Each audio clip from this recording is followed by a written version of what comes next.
প্রিয় বন্ধুরা, আজকের গল্পটা একটু অন্যরকম হতে চলেছে, তাই পুরো গল্পটা শোনার জন্য অনুরোধ রইল।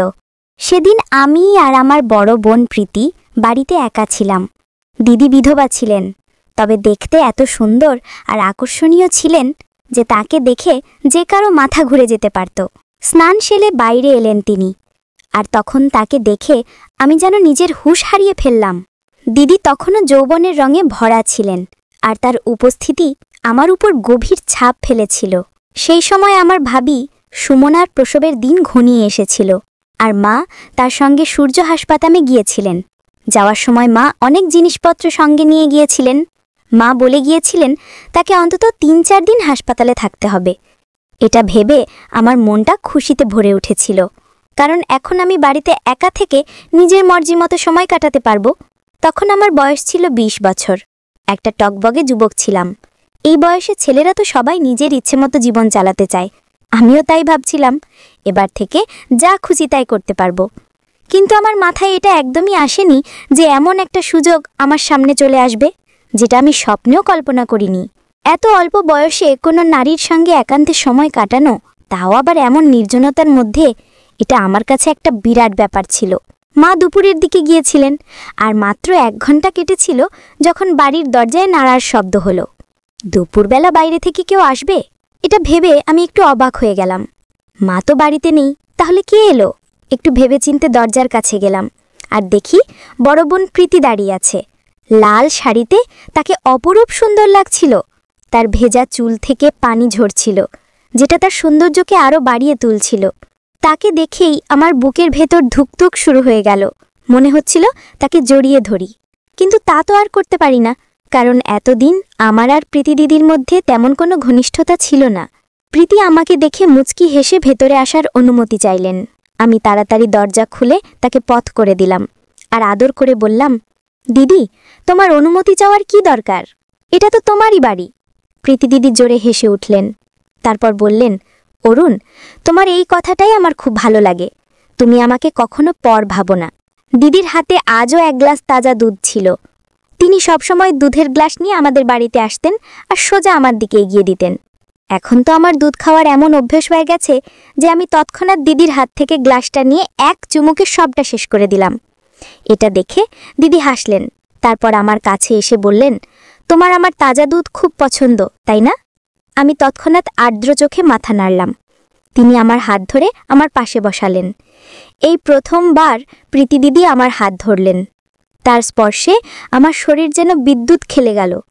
তিনি আস্তে করে বললেন, অরুণ, তুমি জানো, আমার স্বামীরও আমার তাজা দুধ খুব পছন্দ ছিল, কিন্তু তার খুব তাড়াতাড়ি মৃত্যু হয়ে গেল।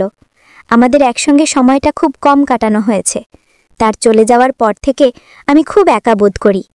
এই কথা আমি ছাড়া আর কেউ জানে না, তাই তো প্রতিদিন তোমাদের বাড়িতে চলে আসি।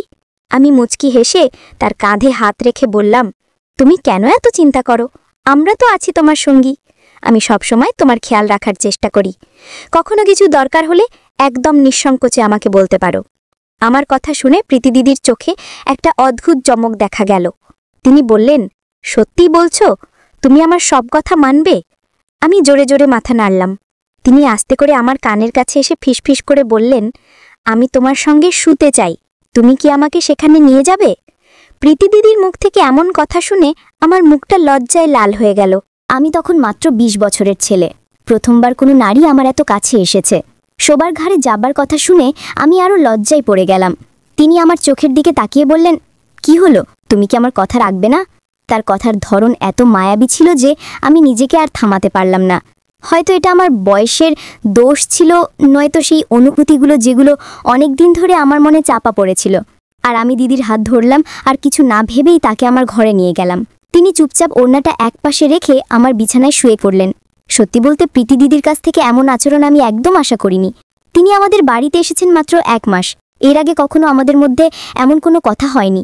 আজ হঠাৎ করে তিনি আমার বিছানায় এসে শুয়ে পড়লেন, আর আমিও তার সঙ্গে বিছানায় চলে গেলাম। প্রীতি দিদি আমার কান ধরে মুচকি হেসে বললেন, তুমি তো বেশ দুষ্টু ছেলে। আমি তার দিকে হাত বাড়ানোর আগেই তিনি এমন কিছু করলেন যে আমার হুঁশ উড়ে গেল। আমি অবাক হয়ে জিজ্ঞেস করলাম, এটা কি করছেন আপনি? তিনি হেসে বললেন, এটাও তো ভালোবাসার একটা ধরন। তিনি আমার পায়ের কাছে বসে পড়লেন, আর তারপরে ৪ ঘন্টা যা কিছু করলেন সেটা আমি জীবনে কখনো ভুলতে পারবো না। মনে হচ্ছিল প্রীতি দিদি যেন খুব অভিজ্ঞ নারী। এসব তার কাছে নতুন কিছু নয়। অপুরওয়ালার কৃপায় হঠাৎ আমার মনে পড়ে গেল কিছুক্ষণ আগে আমি তার দেওরকে তার বাড়ি থেকে বেরোতে দেখেছিলাম। আর এই মুহূর্তে যে অবস্থায় তিনি দরজায় দাঁড়িয়েছিলেন সেটা ছিল একটা চমকে দেওয়া মুহূর্ত। আমি ভাবতে শুরু করলাম, প্রীতি দিদি কি তার দেওরের সঙ্গেও এমন করে? সবাই তার সম্পর্কে একই কথা বলতো, তার দেওরের সঙ্গেও নাকি তার সম্পর্ক আছে। আর কিছুক্ষণ পরই আমার সব প্রশ্নের জবাব মিলে গেল যখন প্রীতি দিদি টানা 4 ঘন্টা আমার সঙ্গে সেই সব করলেন। প্রীতি দিদি একজন সুগঠিত, সুন্দরী আর যৌবনবতী নারী ছিলেন। তার শরীরের গঠন ছিল আকর্ষণীয়। মাত্র কয়েক মাস আগে তিনি আমাদের পাশের বাড়িতে এসে উঠেছিলেন। প্রথম আমাদের সঙ্গে তার তেমন জানাশোনা ছিল না। একদিন তিনি তাজা দুধ নিয়ে আমাদের বাড়িতে এলেন আর মায়ের সঙ্গে নীলের পরিচয় দিলেন। তখন জানতে পারলাম তিনি একজন বিধবা নারী, একা থাকেন। তার সঙ্গে কেউ ছিল না, শুধু তার দেওর ছাড়া, যে মাঝে মধ্যে তার সঙ্গে দেখা করতে আসত। প্রীতি দিদি বলেছিলেন তার খরচও তার দেওরই চালায়। তিনি শুধু নরম স্বভাবেরই ছিলেন, ভালোবাসতে যেন একজন নারীও ছিলেন। যেদিন প্রীতি দিদি প্রথমবার আমাদের বাড়িতে তাজা দুধ নিয়ে এলেন, আমি তাড়াতাড়ি সেই দুধটা খেয়ে ফেললাম, কারণ তার হাতে তৈরি তাজা দুধ আমার খুব পছন্দ ছিল। দুধটা এতটাই সুস্বাদু ছিল যে প্রীতি দিদি যখনই তৈরি করে আনতেন তাতে আমারও কিছুটা ভাগ বসাতে ইচ্ছে করত। আমার এই পছন্দ দেখে তিনি বললেন, আমি যখনই আসব তোমার জন্য এই দুধ অবশ্যই নিয়ে আসব। তারপর থেকে তার আর আমার মায়ের মধ্যে এমন একটা বন্ধুত্ব গড়ে উঠল যে তিনি প্রতিদিন দুপুরে আমাদের বাড়িতে আসতে শুরু করেন। তিনি একা মানুষ ছিলেন, মায়ের সঙ্গে নিজের সুখ দুঃখের কথা ভাগ করে নিতেন।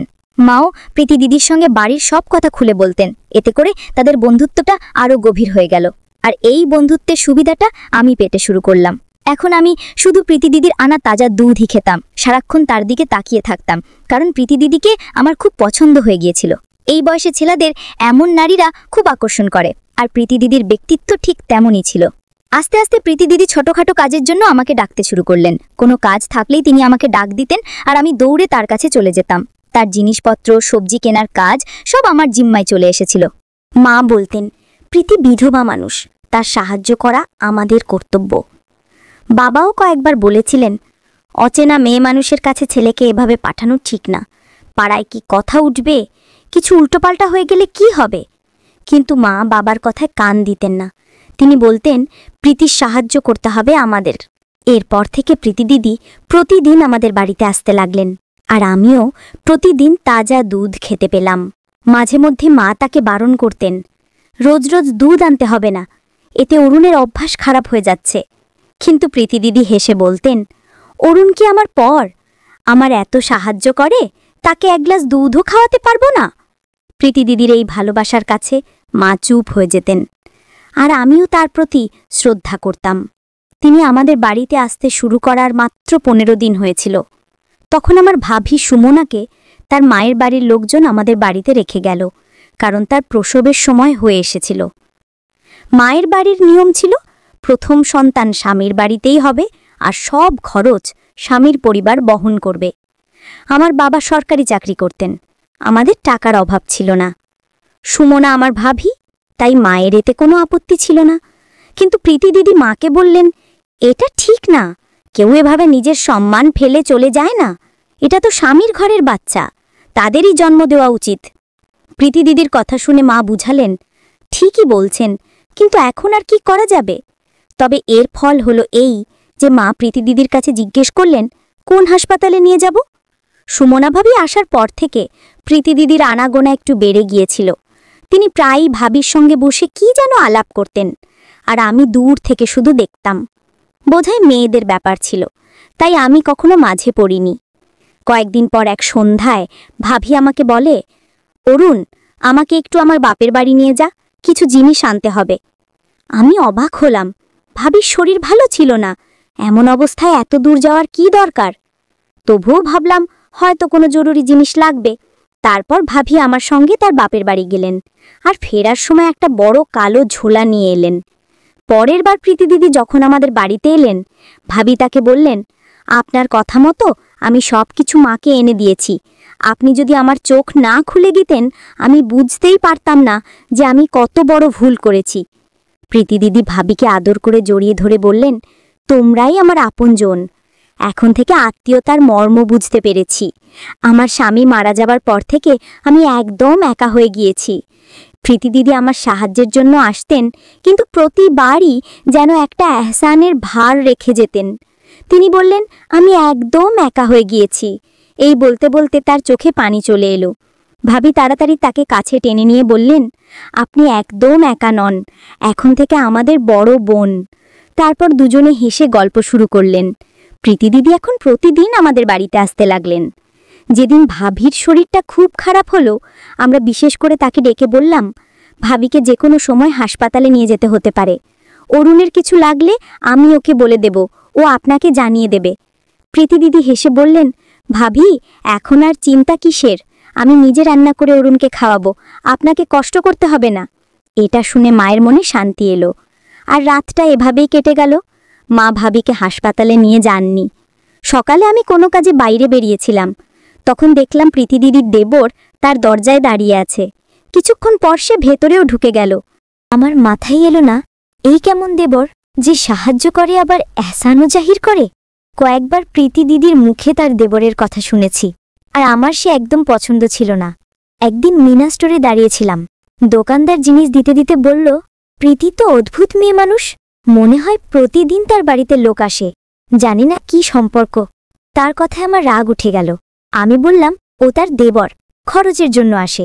দোকানদার আমার কথা শুনে জোরে হেসে বলল, বাবা ভাই, তার দেবরের তো মজাই মজা, যুবতী ভাবির বাড়িতে খরচ দিতে আসে। দোকানদারের কথায় আমার রাগে গা জ্বলে উঠল, কিন্তু চুপচাপ সেখান থেকে ফিরে এলাম। বাড়ি পৌঁছে শুনলাম ভাবির শরীর আরও খারাপ হয়েছে। মা তাকে হাসপাতালে নিয়ে যাওয়ার জন্য তৈরি হচ্ছেন। মা অনেক জিনিস বেঁধে ফেলেছিলেন আর আমাকে রিকশা আনতে বললেন। রিকশা আনতে বেরোতেই দেখলাম প্রীতি দিদির দেবর ফিরে যাচ্ছে। প্রীতি দরজায় দাঁড়িয়েছিল, শুধু লাল রঙের জোড়ায় তাকে অপরূপ সুন্দর লাগছিল। তার চুলগুলো খোলা, আর সেখান থেকে পানি ঝরছিল। এক মুহূর্তের জন্য আমি থমকে গেলাম, কিন্তু তারপরেই ভাবি শরীরের কথা মনে পড়ল। আমি তাকে সবটা জানিয়ে দিলাম।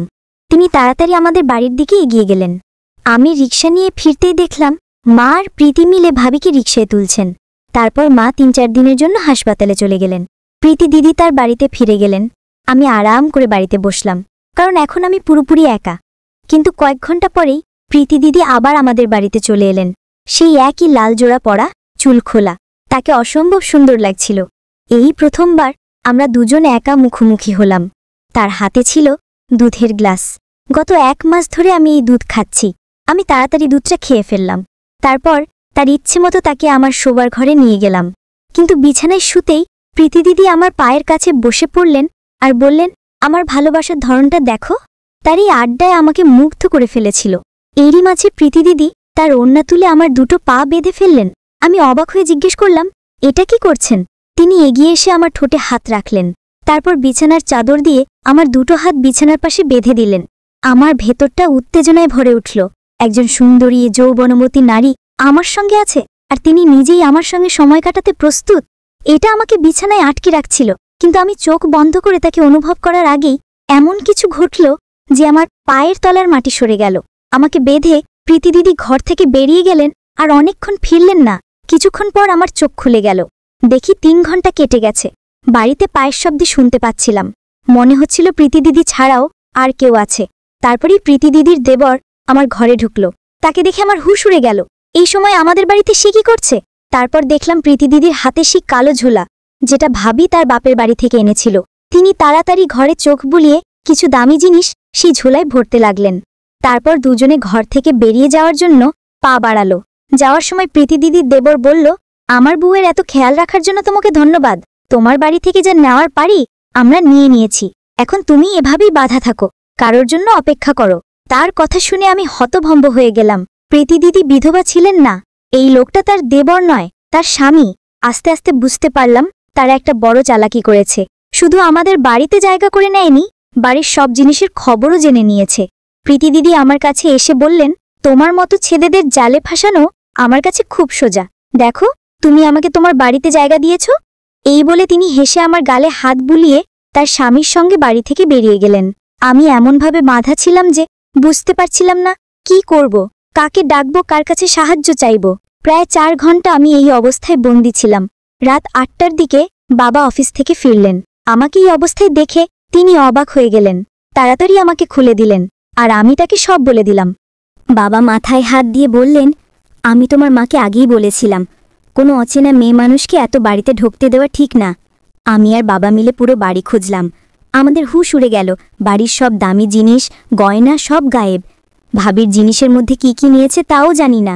ভাবির শরীর ভালো ছিল না, তাই তাকে কিছু বলিনি, কিন্তু মাকে সব জানালাম। শুনে মা খুব কাঁদতে লাগলেন। মা বললেন, প্রীতি দিদির কথাই সুমনা ভাবি তার বাপের বাড়ি থেকে সব গয়না নিয়ে এসেছিল। প্রীতি দিদি তাকে বলেছিল, তোমার বর আর মা যদি তোমার গয়নার উপর হাত দেয় তাই সব নিজের কাছে রাখো। ভাবি তার কথায় ভুলে সব গয়না এখানে এনেছিল, আর প্রীতি দিদি সেগুলো সহজেই হাতিয়ে নিয়েছে। মা পুলিশে অভিযোগ করলেন, কিন্তু জানা গেল প্রীতি দিদি আর তার স্বামী শহর থেকে পালিয়ে গেছে। এটা তাদের দুজনের পেশাই ছিল। প্রীতি দিদি বিধবার ভান করে কারো বাড়িতে ঢুকে পড়তেন, বাড়ির সব খবর জেনে নিতেন, তারপর সুযোগ পেলেই সব লুটে নিতেন। কিন্তু আমাদের বাড়ি পর্যন্ত তাদের এতটা পৌঁছে দেওয়ার জন্যে আমি দায়ী। আমি যদি তার ইচ্ছে মতো বাকে আমার কাছে না আনতাম তাহলে হয়তো এসব কিছুই হতো না। আমার আবেগের কারণে আমার পরিবারের এত বড় ক্ষতি হয়ে গেল। মাঝে মধ্যে ভাবি, যদি প্রীতির দুধে ঘুমের ওষুধ মেশানো না থাকতো তাহলে হয়তো সব আলাদা হতো। তবুও মনে হয় আমি তো ঘুমিয়েই পড়তাম, তাকে শোবার ঘরে আনি আর না আনি। যা হলো তাতে আমাদের অনেক বড় ক্ষতি হয়েছে। আজও এর জন্য আমার মন খারাপ হয়। এটা আমার ভুলের জন্যই ঘটেছে। মায়ের অনুপস্থিতিতে আমার প্রীতি দিদিকে বাড়িতে ঢুকতেই দেওয়া উচিত হয়নি। অনেক সময় মেয়েরা এমন ভুল করে ফেলে যে তারা নিজের শ্বশুরবাড়ির কথা বা দুঃখগুলো অচেনা মেয়ে মানুষের কাছে বলে বসে। আমরা জানি না কে কখন আমাদের দুর্বলতার সুযোগ নিয়ে নেবে। আমাদের খুব সাবধানে থাকা উচিত। বাড়ির কথা কোনো অচেনার সঙ্গে একদম ভাগ করা উচিত না, সে মেয়ে মানুষই হোক না কেন। সুমনা ভাবি তার শ্বশুরবাড়ির কথা প্রীতি দিদির কাছে বলেছিল, আর সেই সুযোগ নিয়েই প্রীতি তার সব গয়না হাতিয়ে নিয়েছে। যদি ভাবি তার শ্বশুরবাড়ির কথা না বলতো তাহলে হয়তো গয়নাগুলো বেঁচে যেত। ভাবির বাপের বাড়ির লোকেরা যখন শুনল শ্বশুরবাড়িতে চুরি হয়ে তার গয়নাও গেছে, তখন তারা খুব হইচই করল। তার মা তাকে অনেক বকলেন, কেন গয়না নিয়ে শ্বশুরবাড়ি গেলি? এতে তার স্বামীর চোখেও সে খারাপ হয়ে গেল। ভাবির একটা ভুলে তার অনেক ক্ষতি হয়ে গেল। আজও সে লজ্জায় পড়ে মায়ের কাছ থেকে গয়না বাঁচাতে শ্বশুরবাড়ি এনেছিল, আর সেখান থেকে চুরি হয়ে গেল। কিছু মেয়ে মানুষ এমনও আছে যারা যুবকদের আবেগ জাগিয়ে তাদের সম্পদের লোভ করে। যখন তাদের হাতে সব চলে আসে তখন আর পিছনে ফিরেও তাকায় না। এই ঘটনায় আসল দোষ কার? আমার দোষ যে আমি একটা অচেনা মেয়েকে একা সময় বাড়িতে ঢুকতে দিয়েছি আর আবেগে ভরে তার সব কথা মেনে চলেছি? নাকি মায়ের দোষ, যিনি বাড়ির সব কথা একটা অচেনা মেয়ের কাছে বলেছেন আর তার উপর এত ভরসা করেছেন যে সব জানিয়ে দিয়েছেন? নাকি প্রীতির মতো মেয়েদের, যারা অন্যের একবারের ভরসা শেষ করে দেয় আর সুযোগ পেলেই সব লুটে নেয়? আজকাল ভালো করতে গেলে যেন খারাপই হয়। বন্ধুরা, আজকের গল্প এই পর্যন্তই। ভিডিওটি ভালো লাগলে লাইক করো ও তোমার মতামত কমেন্টে জানাও। আর হ্যাঁ, এমন চমকপ্রদ গল্প আরও শুনতে চাইলে আমাদের চ্যানেলে সাবস্ক্রাইব করতে ভুলো না।